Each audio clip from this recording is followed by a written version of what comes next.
There's a giant statue of a black woman in Times Square. Disney is opening its seventh theme park in a country that does not love gays.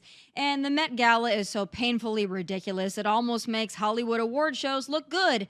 And I watched Joe Biden on The View, so you didn't have to. It's time for my Losers of the Week. Don't forget to like, subscribe, comment on the YouTube channel at Tomi Lahren is Fearless. The show starts now.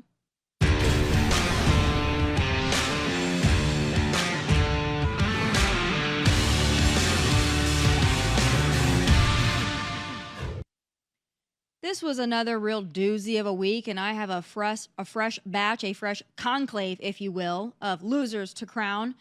Speaking of the Pope, while non-Catholics may be mystified by that conclave, the cardinals, the pomp and circumstance of selecting the next pope, the rich history and tradition of it all makes far more sense than whatever the hell this is.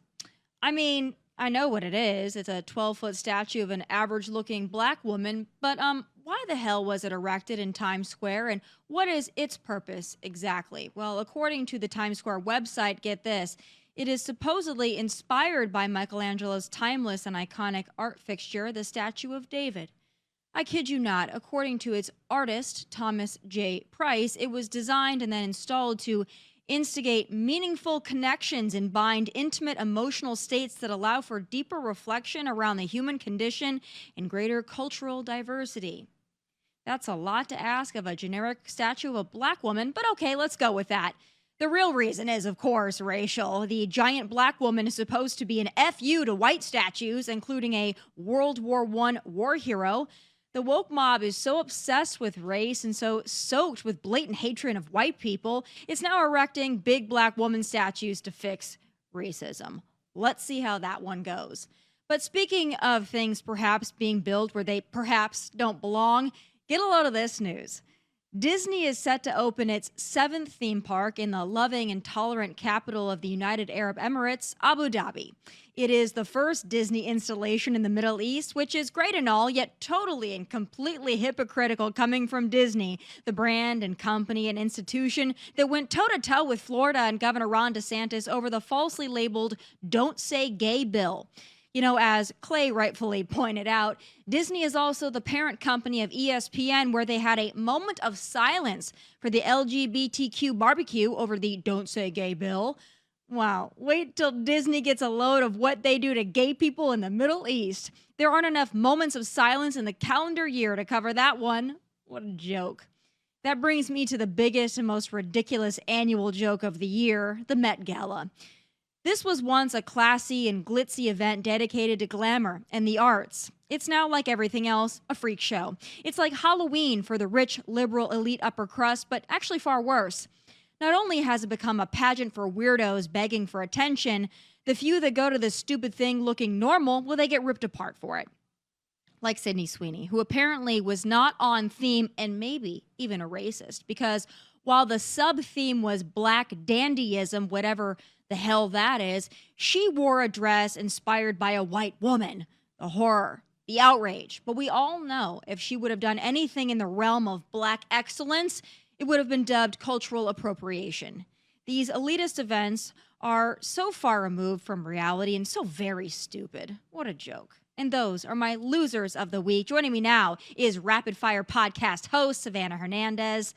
Savanah, I have so much to discuss with you, but I have to start out with The View. It was hard for me to get through. It was hard for me to watch. I will be honest, I didn't watch the full thing because it quite physically nauseated me. Did you get a chance to watch Sleepy Joe on The View this morning? You know, Tommy, I still have PTSD from the last 4 years. And the only reason why I looked at the video is because your producers were like, okay, we're going to talk about this. So I could get through about 30 seconds before I finally turned it off because it was so ridiculous, to be quite honest with you. It was so very hard to watch. I have so many clips to play. But I think I have to start with one that I believe came 4 minutes into the show, and that's where Joe Biden was asked if he was surprised that Kamala Harris lost the election to Donald Trump. And, you know, he wasn't surprised. Here's why. Let's take a listen. So why do you think the vice president lost, and were you surprised? I wasn't surprised, not because I didn't think the vice president was the most qualified person to be president, and she is. She's qualified to be president of the United States of America. Right. But I was surprised. I wasn't surprised because they went the route of the sexist route, the whole route. I mean, this is a woman, she's this, she's that. I mean, it really, I've never seen quite as successful and a consistent campaign undercutting the notion that a woman couldn't lead the country and a woman of mixed race. Yeah. So a lot to unpack there, Savanah. Joe Biden thinks the country is sexist and racist. Well, we knew that. So that's why he wasn't surprised that Kamala, a mixed race woman, lost the election. Again, I think that that's actually pretty insulting to Kamala Harris and actually pretty insulting to America in general. He had to have known he was going to get that question, and that's the best he could come up with. I don't know if that's pathetic, sad, or just quite honestly great for the Republican cause. Yeah, honestly, I hope and pray that Democrats continue to stick with this messaging, because this is why Donald Trump won the election with flying colors, because America is tired, Tommy. We are so tired of people calling us racist and sexist. You know why Kamala Harris lost? Kamala Harris lost because she had zero substance. Kamala Harris lost because she couldn't answer a simple question. They could have picked from a plethora of actually, accomplished mixed race women, since that's what they wanted to put up instead of Joe Biden, and they chose Kamala Harris. She was the worst vice president that we ever had, and it was just hilarious too, because of course the party who screams and cries that we are the destroyers of democracy, they ousted Joe Biden, and then they installed Kamala Harris right in his place with no democratic process at all. It was the most hilarious thing I've ever seen. And I truly hope that the Democrats continue to stick with this messaging, because as we have seen time and time again, it really is a winning message for the Republican Party. I actually love Joe doing press and doing interviews. I think he's doing it. It feels like a hostage situation, to be honest with you. It feels like the family needs money. They need to stay relevant because they need to make speaking fees. So Joe's probably like, I really don't want to be doing this. But Jill is out there with the cattle prod, like, you've got to do it, Joey, because we got to make money somehow. Hunter's paintings aren't selling. Imagine that. So I think that every time he does an interview, though, it's quite frankly great for the Republican cause. And I think it even just strikes right to the heart of Kamala's political future every time Joe talks. I also think it's interesting that we really haven't heard from Kamala, and I think that her interview would actually be worse than his, even given his cognitive failings. He was asked about his cognitive failings. He did not answer the question, but Jill came to the rescue. Let's take a look at this for those who didn't have the opportunity or the desire to see it.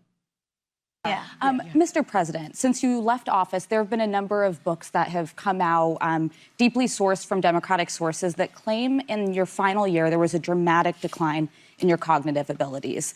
In the final year of your presidency, what is your response to these allegations, or are these sources wrong? They are wrong. There's nothing to sustain that. Number one. Number two, think of what we were left with. We were left with a circumstance where we had an insurrection when I started.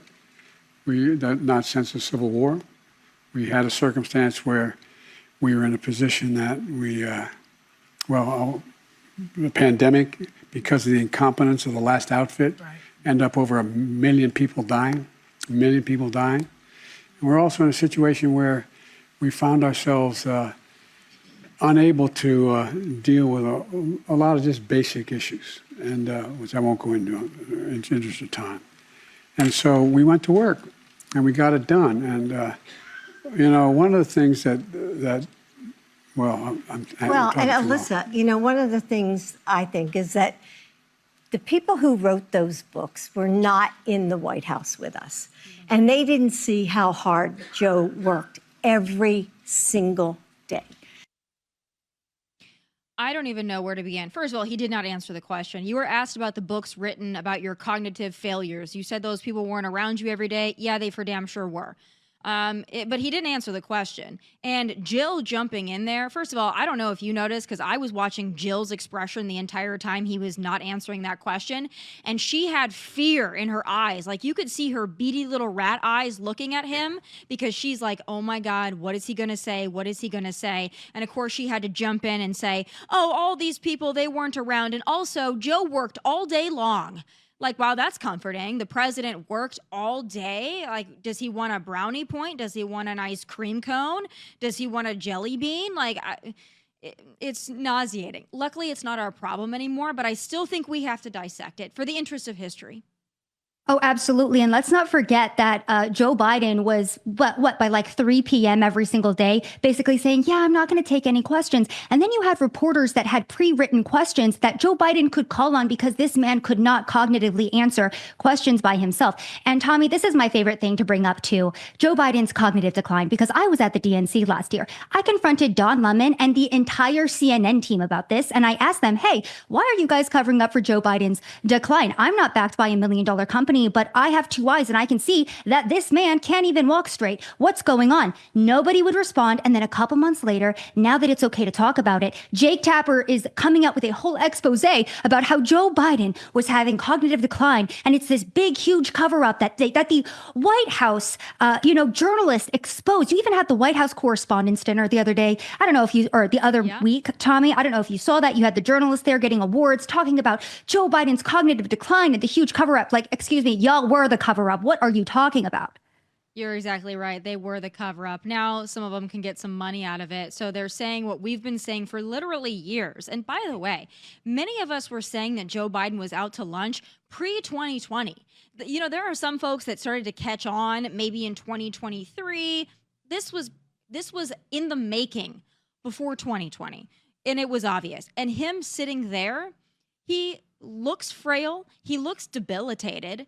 In the way that he speaks, it's barely above a whisper. And then he kept saying over and over again, I'm not going to get into that, or I'll just stop. And he continues to fall back on that crutch of just saying that he can't speak anymore or he's not going to go into it.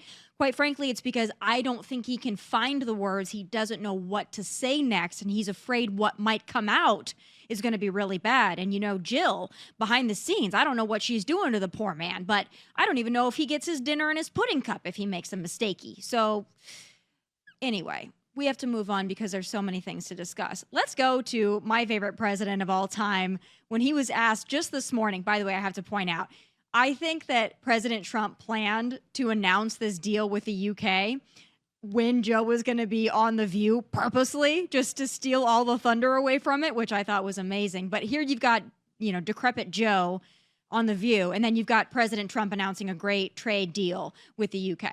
But he was asked questions because he takes questions. He can do that. He's not a vegetable. And he was asked about some of the bright spots of the Democrat Party. And here's what he had to say about a couple of them. It's hilarious. Let's take a listen.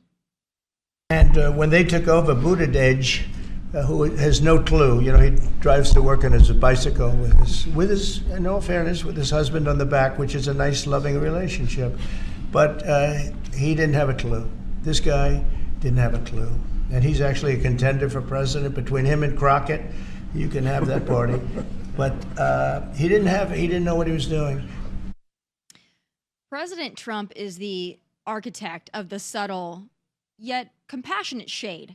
So it was not lost on me that he's like, Pete Buttigieg rides to work on the bicycle with his husband on the back, but they're a loving couple. And he completely emasculated Pete Buttigieg. And it has nothing to do with him being gay, by the way. It has to do with just him being Pete Buttigieg riding his bicycle. But those moments, to me, I cherish them. I'm sure you do as well. Oh, absolutely. And let's not forget who Pete Buttigieg is. He completely abandoned the people of East Palestine, Ohio, when they had that horrific train derailment. And it's hilarious because now that the Trump administration is in office, now that Sean Duffy has taken Pete Buttigieg's place and is actually getting things done, Pete has the solutions for everything. And it's like, excuse me, sir, where were you for the past 4 years? Because you did nothing. We really had no response from you. Again, you had an entire town that was completely poisoned. And it was not until Donald Trump went to East Palestine that Pete Buttigieg showed up. I actually got to confront him in that situation as well. And he ran away from me because he refused to answer the questions of the American people. So that's Pete Buttigieg. Well, you know, he's got a beard now, though. So very he's masculine. He's got a few years to work on the masculinity. He's trying out the beard. We'll see what's next. Maybe he's going to wear camouflage like tampon Timmy Walls. We don't know what's next from that. Before we get to some of the cultural moments of the week, I do have to go to Bernie Sanders, who was on with Bret Baier. And I thought this was a fascinating interview. I'm happy that Bernie, I will give credit where credit's due. I'm happy that Bernie came and did it because many won't. But Bernie was asked by our own Bret Baier about his private jet use. And this is the most elitist Democrat answer that could ever be given. Let's take a listen to Bernie justifying all that. Alyssa Slotkin, senator from Michigan, she said you shouldn't be using oligarch. It's over people's head.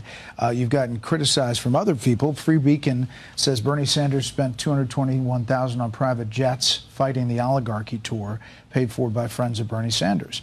That you've spent millions of dollars in campaign funds on private jet travel over the years. How do you push back on both of those things? When's the last time you saw Donald Trump during a campaign mode at National Airport? No. It doesn't. But he's also not fighting the oligarchy. No. You run a campaign and you do 3 or 4 or 5 rallies in a week. The only way you can get around to talk to 30,000 people.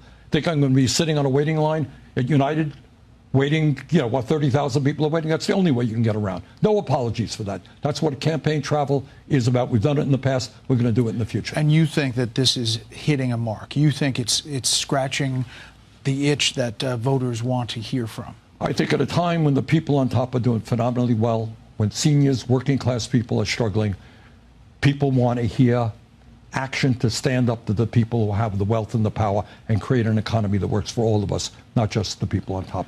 Well, Senator Sanders, I appreciate you coming on, talking about the issues, and we'll have you back. Thank you very much, Brett. Thank you. Okay. First of all, the man fights against climate change, flies on a private jet. But also, it's artful, the way he goes from talking about, I need to fly on a private jet because I'm more important than all you little people. I'm not going to stand in line at United like you peasants. And then in the same breath, he says, the rich are getting richer and we must take down the billionaires. That's artful, in my opinion. Oh, yeah, absolutely. And, Bernie really is the gift that keeps on giving, just like AOC. I love the partnership there. But just like you said, Tommy, I mean, this is the man. This is the party that has continued to push this climate change hysteria. Hey, maybe you should only take one flight a year because your contributions to climate change are destroying the earth. But we're going to go ahead and fly our private jets, not only across the country, but to climate change summits to accept awards for how much we've done for climate change. So that is, the Bernie Sanders type. And like you said, too, this just encapsulates so well what the average politician thinks about the American citizens. They lord over you, and they do not view you as somebody to serve, but as somebody to, again, lord over and master, essentially. Yeah, I'm too important. I think I'm going to stand in line at United. It's like, but he's for the working class, Yeah. The working class folks out there that he talks about all the time that for damn sure have to stand in line at United, those that can actually afford a plane ticket, by the way. It's masterful, that old kook. Let's stay on the airline topic. This is also going viral as we get into the cultural moments of the week. A Frontier passenger, first of all, it's Frontier Airlines, so, the expectation should already be low. But there was a passenger confrontation that has gone viral. Let's take a look for those who haven't seen it yet. The Mayday flight, you did, and you think you're gonna check me in? I bet you we won't. Okay? I paid for a ticket. And you paid $25 for agent assistant, and you checked in 3 hours later. Hello. I just said that I. Gonna get on your flight. Yeah, I just said that I would pay the $25. And you thought you were gonna get on your flight. And you thought you was gonna get on your flight. And you thought you was gonna get on your flight. And you thought you was gonna get on your flight. I literally paid for a ticket. I'm here 30 minutes. I'm here 30 minutes before my flight, and they're not letting me check in. And you're not getting on your flight. Because it's a policy. We don't control that. And you will never fly. You were about to let me check in. You were about to let me check in, and you decided that you ain't gonna let me check in. Make me check you in. You literally work for a company that I bought a plane ticket for. I'm here 30 minutes before the Can you flight. please leave, sir? No. Can you please leave my personal space? I'm not in your personal space. You're in This my is face. not your I work personal here. space. This is my stationery. This is not I'm at your Frontier. personal space. You work for a company. This is not your personal space. We ain't got to worry about it. We ain't got to worry about it. You don't have to worry about it. You're literally literally not doing ain't your gotta go on job no flight. for a customer that has paid for a plane ticket to get home. I told you to stop putting the camera on me, sir. Couple things there. I think that woman now has a statue in Times Square. Looks shockingly a lot like her. And I didn't know Brittany Griner worked for Frontier Airlines, but there she was. I mean, I say that again, and joking for those who don't know how to take a joke. But there's so much wrong with this. First of all, I want to be fair. If your flight is taken off in 30 minutes and you are just now checking in, I can understand. Like, listen, that's kind of on you, Buster. You should have gotten there earlier. I don't have a lot of leeway for people that do this kind of thing. But if you're working for an airline and you're a customer service representative and your reaction to that is to get out your phone and have your friend Brittany Griner get out her phone and like video this guy and try to, instigate something like you're on the Real Housewives of Atlanta. Wow, Frontier, you're taking it down another level, I think. Yeah, Tommy, you're really not flying Frontier unless you're desperate, but this is kind of a smaller subset of a greater cultural issue, right? We have an entire generation of Americans that are so entitled, and I don't even know what to do with the modern day, to be quite honest with you, but this is why we really need to clean up this country. And this is why I'm also a proponent of Karens, because I don't like this type of behavior. And I am all for people standing up against this type of thing, this type of entitlement. If you are in a customer service position, then maybe you should, serve the customer, maybe. And there's so many ways that you can go about it. Listen, if it's the policy, it's the policy. Be like, listen, dude, your flight's going to take off. I'm so sorry. Let me put you on another flight. Let's work this out. You're far too late. That's how I think you should address it. I would assume that that's how Frontier would probably like you to address it. Hey, sir, we're going to have to, figure something else out here because you're real late. But no, she's like, you're not getting on the flight. You're not getting on the flight. And then I don't understand the bobbing and the weaving. I don't understand the choreography there. But again, it's a lot of these individuals who feel untouchable. They really do. They feel that, if you're in a certain class, you're a certain color, you're a certain gender, you identify a certain way, you can say anything to anybody, but they can't say anything back to you. Otherwise, they're an ist. And this is why our culture is spun out of control. And airports are the worst, honestly. I mean, if people are not pooping in the airport, they're taking off their clothes, they're punching people, they're getting into fights. At this point, Sean Duffy could have an entire career of just fixing the front of house at the airport before he even gets to the planes that are falling out of the sky. Oh, absolutely. Honestly, Tommy, I feel like we could just have an entire reality TV show about what happens in airports every single day because it's a nightmare. I travel about every other week. And the things that I have seen, and also, yes, the airline industry in itself is just completely degraded. There's no customer service anymore. I mean, I've been in situations where I've been stuck in Miami and the line is 500 people long because everybody's flights get canceled. And of course, you can't even call somebody on the phone because then you get outsourced to India. It's a mess in this country. We really need to get things cleaned up. And I'm glad that we have an administration that's prioritizing this. Yeah, I mean, nothing's great about air travel anymore. And the air traffic controllers, there's a lot of issues. And I think we need to start recruiting air traffic controllers too, by the way, because we're having some real issues. Newark having a lot of issues. There's a lot to be done. Sean Duffy, I know, is on the case. Last clip I want to play in our little cultural roundup here. It's May, but we know, even as we sit here today in May, we know what's right around the corner, Savannah, and that's Pride Month. In California, it's year-round, but they already start putting out the Pride stuff in May. They just skip right over that whole Memorial Day thing. They don't really give a crap about that. Mother's Day, all this. It's the Pride stuff that starts rolling out. They get ready for it early. They put it out. But I think that this was kind of the snake eating its own tail here when it comes to some of the Pride merchandise. Let's take a look at this. Maybe we're fixing the situation and we don't even know it. Not even gonna lie to y'all, Walmart really making me not even want to be gay no more.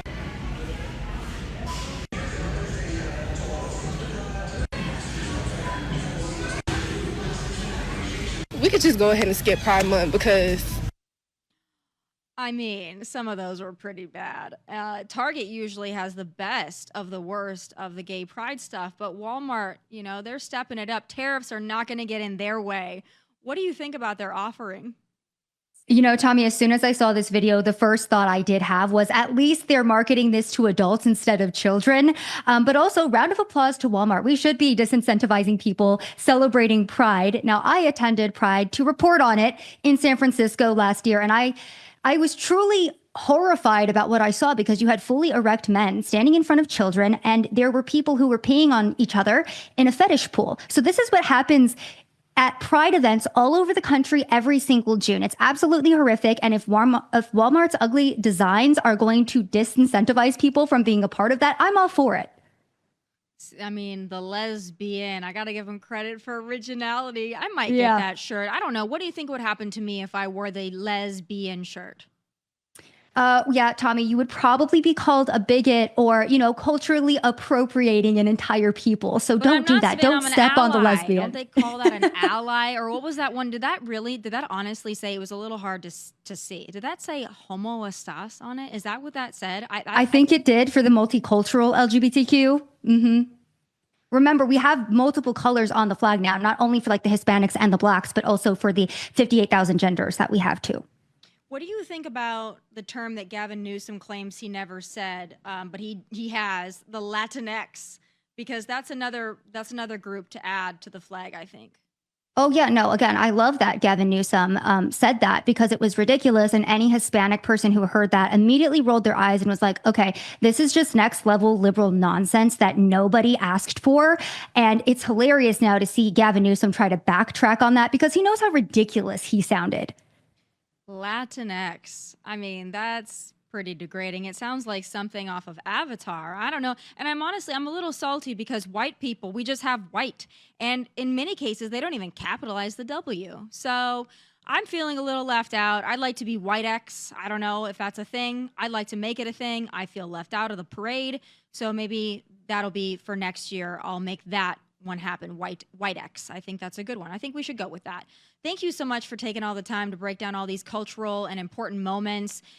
Like Joe Biden, I hope that you get a chance to take a nap today after all of that hard viewing. We had to see a lot. We had to endure a lot. We know Joe's already in bed, but I appreciate you so much for being here. Please come back anytime. Thanks, Tommy. Good to see you. Folks, that does it for this very lively and colorful episode of Tomi Lahren is Fearless. I'll see you right back here tomorrow at 1 p.m. Eastern for a very special episode featuring the one and only Mike Rowe. Please like and subscribe to the YouTube channel at Tomi Lahren is Fearless. From Nashville, God bless and take care. Hey, thanks for watching. If you want more of my hottest takes, must-see conversations, and of course, my final thoughts, click here and make sure you subscribe here so you never miss a beat. I'll be here every weekday, and I hope you'll join me.